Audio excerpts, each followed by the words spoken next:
We are here today at the SEAK National Workers' Compensation and Occupational Medicine Conference with Dr. Jennifer Christian, President and CMO of Mobility Corporation. Dr. Christian, why do 5 to 10% of injured workers end up as treatment failures? Well, there are a lot of reasons why people end up as treatment failures or actually failed recoveries.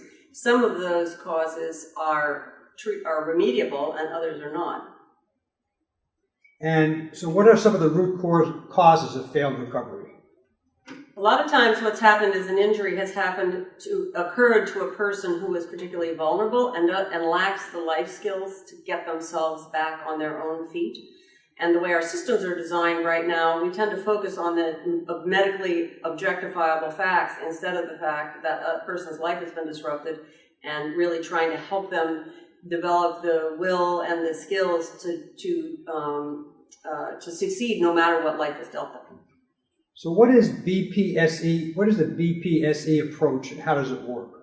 BPSE stands for biopsychosocioeconomic, which is a really long way of saying kind of a whole person or whole life approach to managing an injury episode.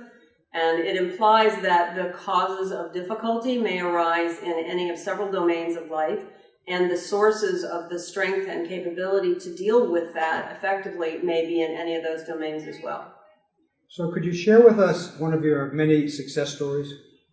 Okay, well, I'll share the most recent one. There's a guy named Ernest who lives in Nowheresville, Virginia, who had been a failed back surgery with leftover with neuropathic pain. By the time we met him, he was spending all day in a recliner 3 years after injury on over 300 milligrams a day of narcotics. And he believed he had no future. His neurosurgeon had told him he would never work again, and he couldn't see that anything was positive to look forward to, so he sat in his recliner. And we use a primarily educational and coaching approach with the idea that we want to provide the person with the strength, the inner strength, the emotional support, the information and the skills they need in order to get themselves in a better situation. And after his first set of projects and readings, Ernest announced that he had realized he could choose where to put his attention, that all the medical and the claim people for the last 3 years had been asking him how his pain was all the time, so that's what he was thinking about all the time too, which was how his pain was. And he decided to instead focus his energy on creating a good life for himself. And so we started from there, and he ended up learning several self-help pain management techniques.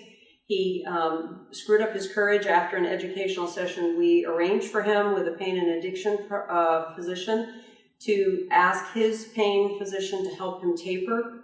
When we discovered that his own pain physician actually didn't really know how to do a structured taper off 12 medications, we worked behind the scenes, got input from that pain and addiction specialist, and essentially created a patient-initiated tapering program for him to take to his doctor and get support. He has successfully conducted that process. He is now busy remodeling his new house and is reading through our book on how to find work you love and try and avoid going on Social Security disability because he wants to make more money than Social Security would pay him. Thank you very much, Dr. Christian.